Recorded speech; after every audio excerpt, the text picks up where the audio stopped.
వినుకొండ నియోజకవర్గం నుజెండ్ల మండలం మొలకలూరు గ్రామానికి చెందిన బీటెక్ చదువుతున్న విద్యార్థులు చిలకలూరిపేట హైవేపై జరిగిన రోడ్డు ప్రమాదంలో దురదృష్టవశాత్తు మృతి చెందడం అత్యంత బాధాకరం.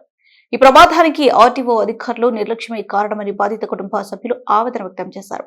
విషాద ఘటనలో మొత్తం 6 విద్యార్థులు ఉండగా వారిలో 5 ప్రాణాలు కోల్పోగా వారిలో వినుకొండ నియోజకవర్గానికి చెందిన మొలకలూరు గ్రామానికి చెందిన యశ్వంత్ సాయి వాసుతో పాటు వినుకొండ రూరల్ మండలం శివాపురం గ్రామానికి చెందిన శ్రీకాంత్ రెడ్డి వంటి అమూల్యమైన యువ ప్రాణాలు కోల్పోవడం హృదయకర విధారకరం.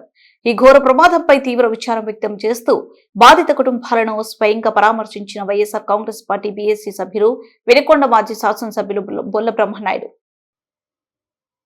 ఎలా ఉందంటే బ్రేక్ ఇన్స్పెక్టర్ చెప్తాడు, మాకు సంబంధం లేదండి, మేము కాదండి, అది ఎవరోనండి అని. ఎవరో ఎందుకు ఆపుతారు? సీసీ కెమెరాలు ఫోటోలు అన్నీ ఉన్నాయి.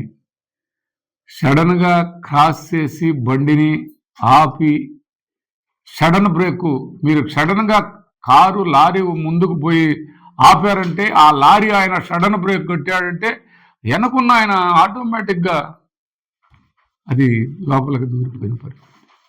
అది ప్రభుత్వం తరపు నుంచి ప్రభుత్వ బోర్డు బ్రేక్ ఇన్స్పెక్టర్ అని చెప్తూ ఉంటే అది మేము కాదు, అది ఏరే డిపార్ట్మెంట్ అంటే ఏరే డిపార్ట్మెంట్ ఎవరు? ఏ డిపార్ట్మెంటు? ఏదైనా ప్రభుత్వ ఉద్యోగులే కదా వాళ్ళు అనేది. ఎక్కడన్నా టోల్గేట్లు కాడ పెట్టుకొని సైడు స్థలం ఉన్న కాడ ఆపిస్తారు, అది సరిపోద్ది. ఒక్కసారిగా కారు పోయి ముందుకు పోయి క్రాస్ చేసి ఆడ